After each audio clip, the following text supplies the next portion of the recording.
Welcome to Women Igniting Change, the place to be for women leaders and decision makers who are passionate about changing the world and determined to act. I'm your host, Robin Jorgensen, former corporate executive, global speaker, and founder and CEO of Women Igniting Change. Let's dive in.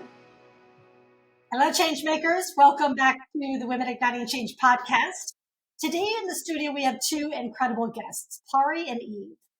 As global public health professionals, both of these amazing women are sexual and reproductive rights advocates who have worked all over the world championing these rights for women and girls. And today we're going to dive into a much needed conversation around the intersectionality of sexual and reproductive health and equitable and participatory approaches. Pari, Eve, welcome to the show. Thank you so much.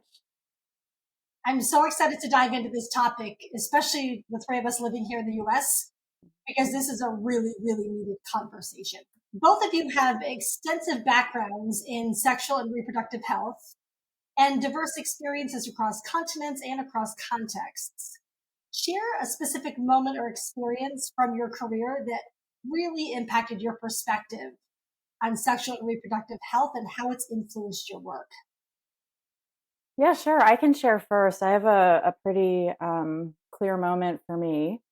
So when I was 25, I moved to Morocco to teach English in these after-school youth programs. However, my company placed me in such a remote location that the community didn't really need English because they never left the village. They never moved out. This was like very normal for them. Right. So I had to reinvent my job. And I did so by basically doing what I now realize was a community needs assessment. So I asked the local women who were my neighbors how I could support them. And they said there was no gym in town. So there was one, but it was really only for men. They had no way to work out. And could I teach them aerobics? I, at the time, had absolutely zero experience teaching fitness classes. But I asked someone in the US to send me some Jillian Michaels DVDs. She was really hot at the time. And before I knew it, I was teaching weekly cardio classes. But what happened next is what really changed my life and pivoted my career. As the women in my cardio classes began to trust me, they started bringing health questions to me. And at first it was just about working out. But then it moved to, managing weight and what to do if they had cramps in class. Or at one point, one girl said she couldn't work out because she was on her period.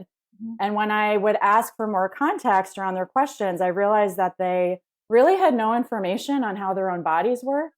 Wow. They learned basic biology and anatomy in school, but they had no health education classes growing up. So the girls were taught by their mothers that they would just get sick every month because they were girls, and that during that time they couldn't do anything. Sometimes they wouldn't even go to school. And that made me realize how much I took for granted the privilege of the knowledge I had about my own body, and that wasn't afforded to all women everywhere. And that's basically what propelled me into a career in not just public health, but sexual and reproductive health. Yeah. Ari, how about you? Yeah, ironically for me, it was the other way around. I mean, I don't think I had one defining moment, but it definitely had a lot to do with moving to the United States. That actually solidified it for me. So I think it was a combination of, growing up and understanding what it means to be a woman, and then especially being a woman in a space where you're not necessarily allowed to take up the kind of space that you deserve to, and also don't have access that I used to back home and so on. So for me, it was a gradual building and a recognition that even though women experience unique health challenges, unique life experiences, they aren't really encouraged to talk amongst themselves. A lot of us don't even know ourselves well enough because we're disencouraged from doing that. Mm-hmm. There isn't discourse around these kinds of things that's normalized. And so it was a very there was one moment where I was like, okay, this might be an area of professional interest. And then every experience after that just made that grow and grow and grow and made me be like, okay, this is truly an area that I could be passionate about forever. And so when Eve and I met, it was just sort of a culmination and amalgamation of several different experiences coming together. and identifying that this is an arena where genuine change needs to be made for women Mhm. to be able to truly self-actualize to their full potential. Yeah.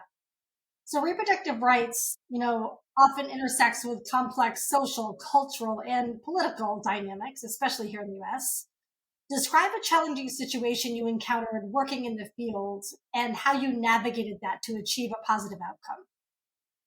Yeah, I mean, a significant ongoing challenge that our whole industry is dealing with is just the ever-changing political environment that we're operating in.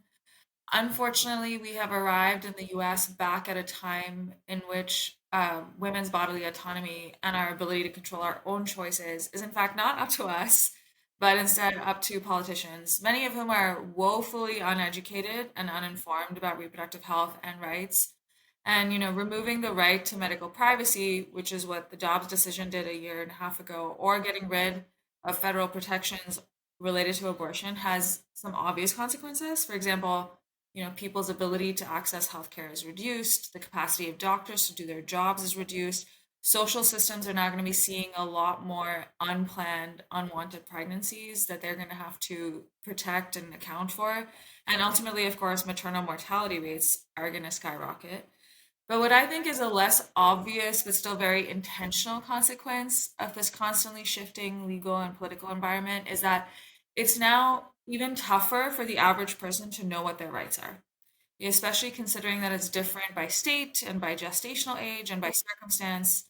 And even I see this uncertainty and confusion manifest in a lot of different ways that makes our work more challenging. Yeah. And I would also add that all of this is further compounded by our legislators and just really the general public not fully understanding the distinction between reproductive health, reproductive rights, and reproductive justice. So those are three complementary but very distinct frameworks that each make up different pieces of the reproductive puzzle, where reproductive health deals with service delivery, reproductive rights addresses the legal aspects of issues, and reproductive justice focuses on movement building and social equity. So our work is primarily focused on reproductive rights, which we progress, as you know, through our TikTok channel, through some consulting work via education, advocacy, and Right. partnership building. Yeah, thank you for Yeah. unpacking the definition of those three because I do think we conflate those three together often. Mhm. Yeah, so Yeah, thank you. and you'd asked Robin how we navigate this challenge. And frankly, an ongoing challenge requires an ongoing solution. And that was exactly the impetus for Eve and I to start our Gemma Talk social media channels. It Yeah, was, it was June of 2022. The Supreme Court had just dismantled Roe. And Eve and I were feeling all of the feels that came with that massive shift in women's rights. And we knew we wanted to do something about it. We'd both been working in the field of sexual and reproductive health for over a decade each, and we basically just started thinking through all of the implications that the SCOTUS decision was going to have on the American public. And knowing what we knew, we wanted to figure out what gaps existed that we could help fill, while also honoring the incredible organizations and groups that are already doing the health and justice work. right, So we did our research, and it showed us that a majority of Americans under the age of 30 consider social media to be a legitimate source of news and health information, right. which in itself is, I think, a different kind of info epidemic that needs to be addressed. But despite that, the lean of the American public, there's most pro-choice organizations have very limited social media presence, especially on TikTok. So even I decided that this is the way in which we could contribute, and we decided to start our own channels. And our goal has been to provide education and awareness building on reproductive health and rights in real time, using actual data and evidence as a way of combating all of the misinformation and disinformation that exists on the internet. We wanted to instead serve as a safe and legitimate source of health information, which can unfortunately be a rarity. Yeah, you've talked about trying to like normalize this, and you've Mhm. made that a central theme in your work. How do you see public health and advocacy playing a role in shifting those societal norms and attitudes that we talked about? I'm glad you asked about advocacy because that's really critical in this work, not just in public health, but just across many sectors because it helps people become involved in the decisions that are affecting them.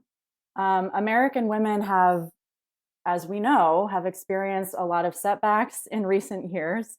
Over the course of time, we've advanced when you think back decades or a century, but in recent memory, things have not been so great.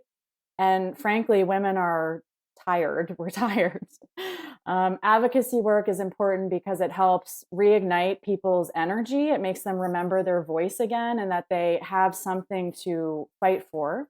When you add in the public health lens, it really highlights that nothing exists in a vacuum. Every health issue intersects with race, with income, with Right. environment, just to name a few. And public health makes it clear that women's issues aren't just women's issues, they affect everybody. Removing healthcare access for half of the US population affects everybody. Nobody likes to be sick. The US economy can't afford to have women out of work. No one likes to not be able to get care when they need it. So, combining public health and advocacy helps people understand that reproductive issues that they didn't originally think may have applied to them really do. When we think about what advocacy looks like on social media specifically, it's, alluding to what Eve said, it's taking what people might think is a singular issue, like abortion, and showing them how in reality abortion is connected to everything else, like human rights, capitalism, race, climate change, even civil society. I think often what people don't realize about the new social media, like TikTok or X, if I can even call them new, is that these platforms are facilitating conversations in ways that social media previously has not. And traditionally, when people think about advocacy, they picture lobbying or legislative advocacy. Mhm. And of course, that very much still exists. But social media has additionally created a space for a new kind of educational advocacy and almost like what we call vigilante activism, is a severely untapped space. And what's more is that the users are the next generation of voters, lawmakers, politicians, Right. doctors, advocates themselves. And we are currently being able to interact with them and share information and advocacy messages that we hope will help influence this new generation to get involved with these issues early on and also forever. Yeah. Talk a little bit more about the power of collective action in advancing reproductive rights. So, Eve, to your point, we as women in the US feel like, well, not feel like our rights have been taken away and we feel like we've lost control, we've lost power. What is the impact of collective action of us all coming together around this issue? Yeah, I think collective action is ultimately the one organizing element that can change public opinion on something, right? And we've seen groups do this. Even while we've been working in the reproductive health space and are newer to the rights and advocacy space, there are a lot of organizations and especially reproductive justice groups that are led by women of color around the country that have been on the ground and advocating for this for decades now. They saw the fall of Roe coming from a mile away and have been preparing for it. I think it's just that the rest of the American public saw it as a shock, but the people who have been in this arena knew that it was about to happen. And so we're collectively organizing around this for a long time.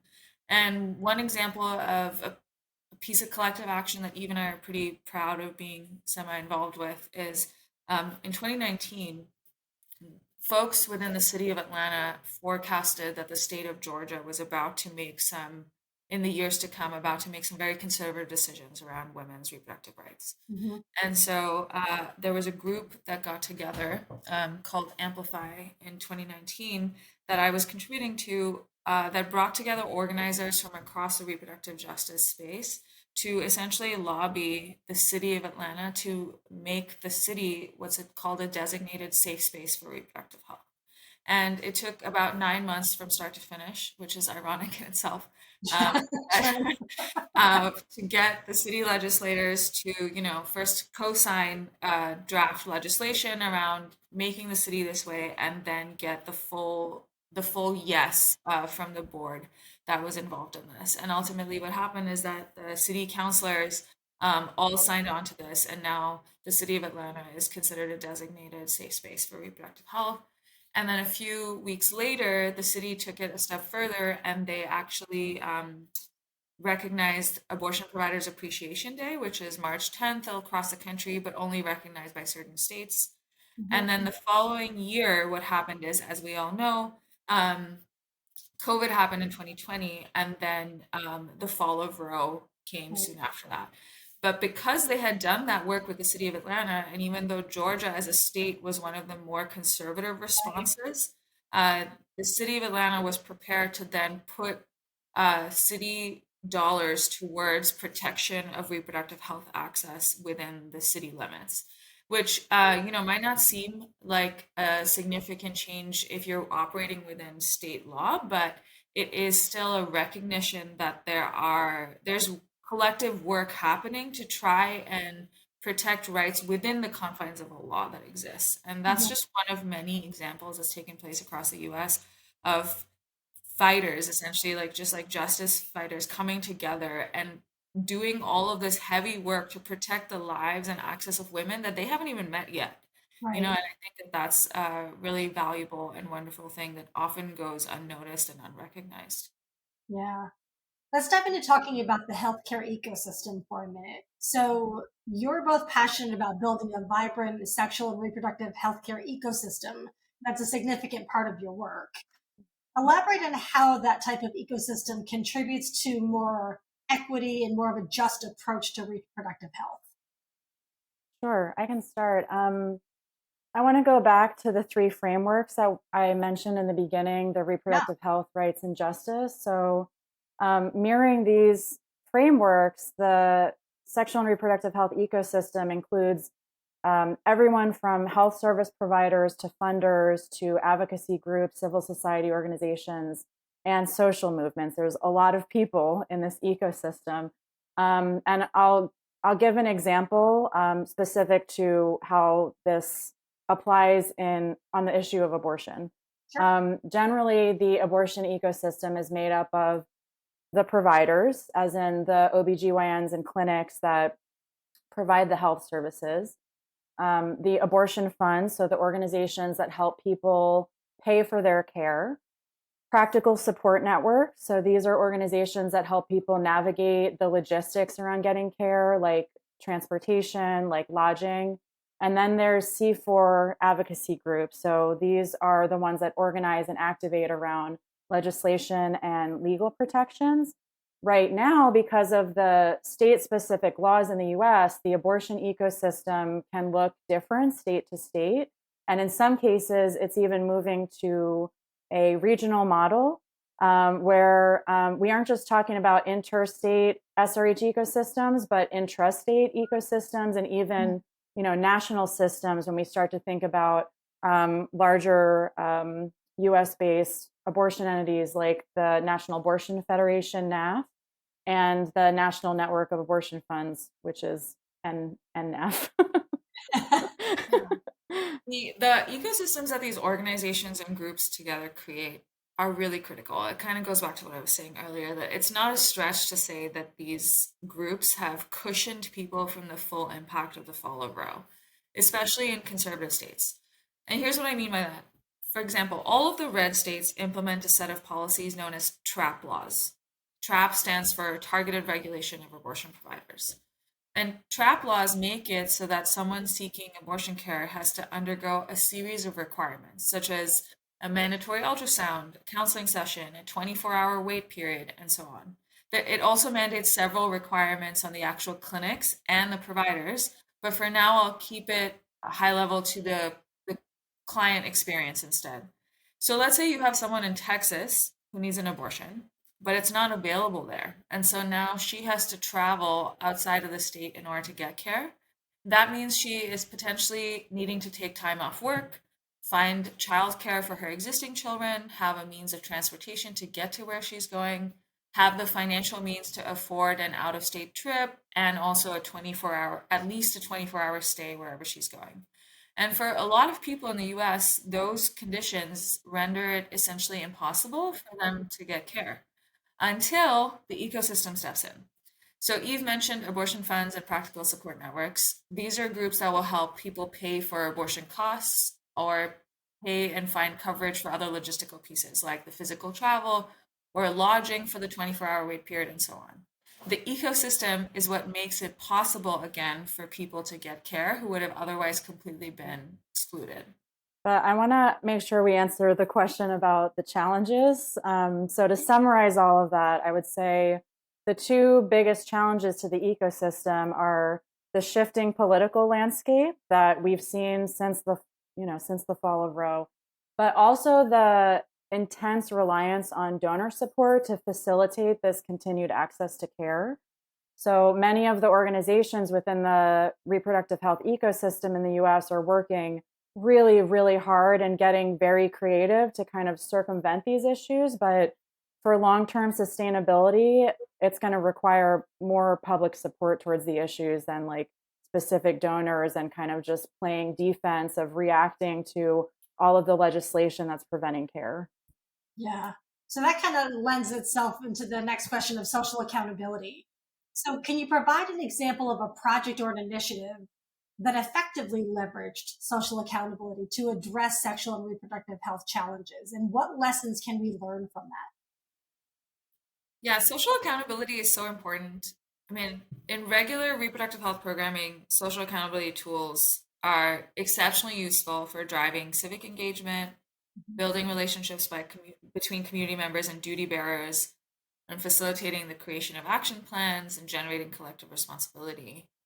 Yeah, Um, that's like the traditional piece of it, though. And so Mhm. it's interesting because that looks a lot different for us on social media, and social accountability means something different on social media. So when we're looking at it from that aspect, our challenge is that the audience is constantly shifting because people can just choose to stop interacting with the content whenever they want. Unlike with traditional social accountability activities where there's formal programming that targets specific communities and duty bearers. On social media, really anybody can be a part of your audience. It's a lot less targeted and is just entirely reliant on who the algorithm rolls out your content to. So some of the ways that we've been trying to apply principles of social accountability to our channels are sharing, relevant news and information promptly so folks know what's going on in the US reproductive health space as it's happening, providing real-time updates with ongoing legal cases. So most recently we did several posts on, Brittany Watts and the Kate Cox cases. We actively respond to comments to try to engage the more reasonable arguments that people make in open dialogue. And as you can imagine, there's kind of a whole range of responses that we get, but we do try to engage the ones where people are genuinely curious and asking questions and trying to like voice their concerns in a public forum so we can honor it as a discussion space for them. We also will, we showcase data and evidence from reliable sources. A lot of the public doesn't have time to sit down and read scientific journal articles. So we summarize these in bite-sized pieces and then link back to these sources for people to learn more. So essentially we, from a social accountability lens, we use our accounts to inform the public and equip them with information that they can then use to take action with the people holding responsibility, like our lawmakers, either in the voting booth or calling their representatives to demand change, or perhaps one day our long-term goal, having women run for office. So let's dive into Eve. You mentioned policymakers, and we talked about advocacy. From your experiences, what strategies have proven effective in communicating the importance of this to people that have opposing views and diverse views? Mm-hmm. Yeah, advocacy on social media is made additionally complicated by the fact that your audience can be absolutely anyone. Right. Normally, advocacy is targeted, but on social media, there isn't a baseline for someone's awareness of an issue or level of engagement or even level of investment, and frankly, even education level. Like you have to design your messages in a way that speak to a broad depth of comfort with that issue. And of course, even I am building a follower base that is aligned with our interests, but the social media algorithms are such that anyone can see or receive your content. And of course, that's a double-edged sword because it helps you grow, but it can also have you receive opposition in a way that you've never received in real life spaces. Yeah. I would say that a big part of our strategy is recognizing that people don't want to be judged for their views. And that goes for, either side of the political spectrum or wherever you're coming from. So if folks are already decided on where they stand on sexual and reproductive health issues, they are immediately on the defense when they talk to somebody that they feel is on the other side of the fence. So we usually don't engage those folks who are on extreme ends because they're always the loudest and they, quite frankly, don't usually want to learn. We try to reach the folks who are unsure. And I will say there's a lot of people in the US who are unsure where they stand on repro health issues. I mean, there are a lot of people who are very supportive. We know that support for access to abortion care can be, as high as 70, 80% in public opinion polls. But there's a lot of people who still sit in the middle because they don't have time to think about it every day. They have to think about their daily lives, getting their kids to school, going to work, and something like abortion or access to contraception doesn't affect them every day. And so a lot of our posts try to cater to that lens of like meeting people where they are. You have to bring the reality of reproductive health access to them. And I can give a personal example. A lot of my friends who are, in their early, mid, late 30s are wanting to start families, and that is great. One thing that a lot of people don't think about, though, is how abortion bans make it more dangerous for women who genuinely want to get pregnant. So some of my friends who very much want a baby are scared to get pregnant because if anything goes wrong, their life may be at risk depending on their zip code, depending on where they live, because either they won't be able to access care because of, abortion bans, or their local maternity wards have been shut down because OBGYNs are leaving restrictive states to practice elsewhere because they don't want to deal with the liability of these restrictions. And so we're seeing OBGYNs, kind of understandably fleeing these restrictive states, and then there's less maternity care there. So for my friends, these stakes are just too great, and it's seriously influencing when and how many children they want to have.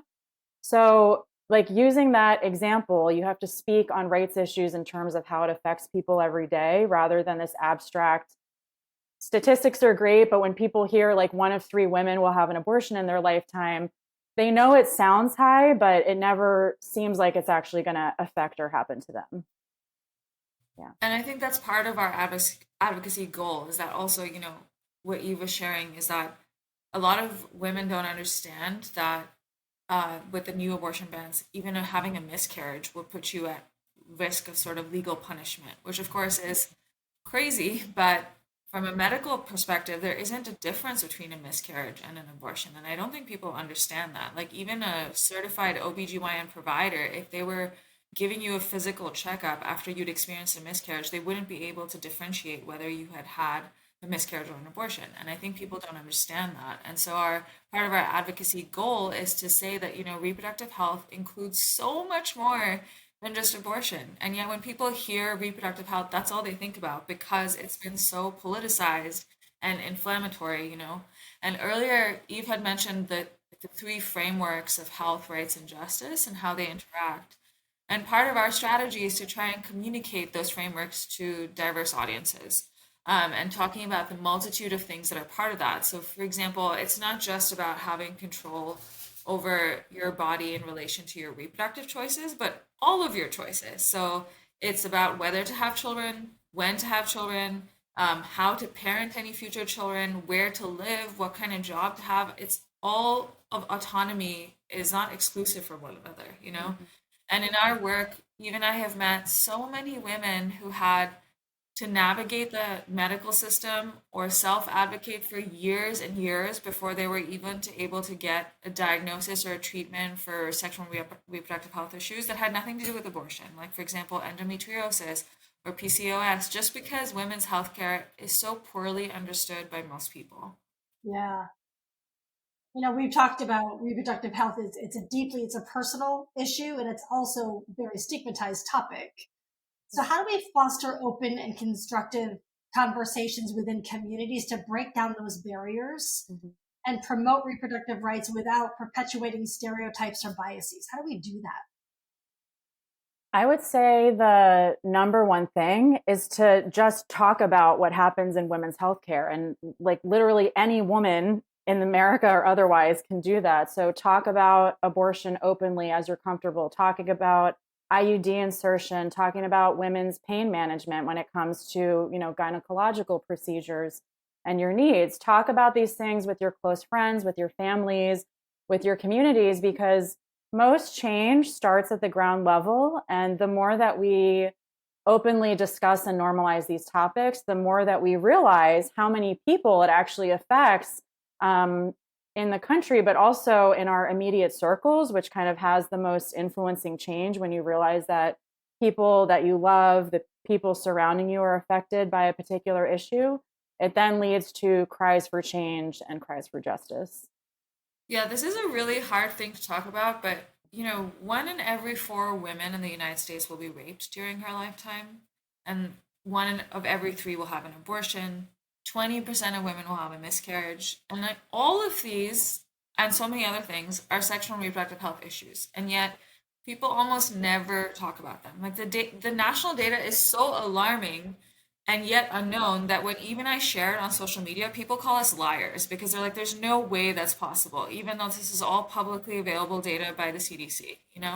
And I bring this up to point out how many of us and our sisters and our mothers and our friends have likely experienced some type of reproductive health trauma, but we're also all simultaneously still so lonely in the process because it's not normal to talk about it. Mhm. And the stigma that this silence carries is so incredibly damaging because it reinforces this idea that women are somehow responsible for our own suffering. And what Eve and I have been trying to do through our work is create community for women to be able to find, camaraderie and comfort in a space, the internet, that can otherwise be quite corrosive. And we have, since we started doing this, received hundreds of messages from women, maybe even thousands, just offering up their stories and sharing intimate life details with us because they don't have the safe space to do that within their own circles. And we're strangers to them. They don't necessarily know us, but they still feel like we are a safer space than what they know in real life because we are actually just talking about things. So I would say, as far as our advocacy goals, even I initially set out with the goal of education, and it's grown into so much more than that. And our hope now is that we can continue to foster normalcy around these topics so that more and more people can openly discuss them. Yeah. So, as leaders in this field, what advice would you give to emerging public health professionals who are passionate about reproductive health and they really want to make a meaningful difference and impact in their careers? What advice do you have for them? So Pari and I have had some discussions about this because, as you can imagine, as part of our social media work, we do have people commenting, I'm going into public health, I'm going into reproductive health. Like help. What should I do? And I'm not going to lie, this is a hard time to enter the sexual and reproductive health field. And I'm going to say something that might sound intimidating, but I'm going to follow it up with a positive. So a career in sexual and reproductive health, like people should know up front that it's not for the faint of heart. It takes a lot of self-care. It takes a lot of interrogation of your personal beliefs because you will be asked to defend these beliefs all the time. In the US context, we've experienced a lot of setbacks, but when you get out of the US bubble and look at the rest of the world, we see many countries that are moving forward in their fight for reproductive rights. So Colombia, Argentina, Mexico have all liberalized abortion laws in recent years. And there have been over 20 countries on the African continent that have also liberalized their national reproductive health policies since the 90s. So I think young professionals entering the field should view this as a time of reflection. If you're based in the US, a time for the US to listen and learn from the successes like that of what's called the Green Movement in Latin America, or the implementation of something called the Maputo Protocol across Africa. And to also keep the long game in mind, because we came so far just making it to Roe v. Wade in the 70s. And I feel like, that's the best that we could do at the time. And we had Roe for 50 years.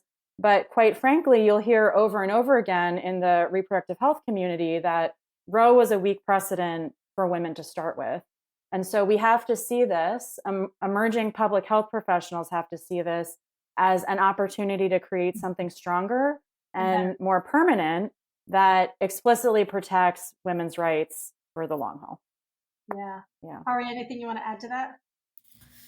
I think it was Obama and also my dad who said that the pendulum always swings back. Yes. And I think that's a good reminder for folks in our field. And, that even in times where it just feels like it's untenable, there isn't really change coming, there isn't progress being made, we have to remember and remind ourselves that the United States is no longer the global leader when it comes to women's reproductive health. And so as Eve mentioned, it's time for us to step back and acknowledge that actually there's a lot of other places that are doing it much better than we are, and we should be trying to emulate that as opposed to pushing our policies.